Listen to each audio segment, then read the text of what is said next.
Desde hace tiempo andamos trabajando macizo. Tengo corta edad pero me sé cuidar bien. Hay mucho cerebro para hacer bien lo que hago. Desde morro fui rifado, por eso al jale le entré.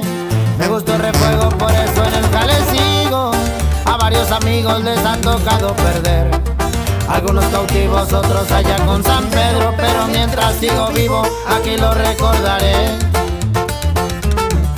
Allá por Guanatos la envidia está muy cabrona. Si no te cuidas la espalda te comen, lo comprobé. Por eso siempre ando desconfiado hasta de mi sombra. Lo digo por mis vivencias y por lo que ya pasé. Antes no había para andar gastando, hoy en día andamos bateando. Gracias a que para atrás yo nunca me eché. Le agradezco tanto a los que me echaron la mano cuando los necesité. Y puros corridos bélicos, y así suena su compa Luis.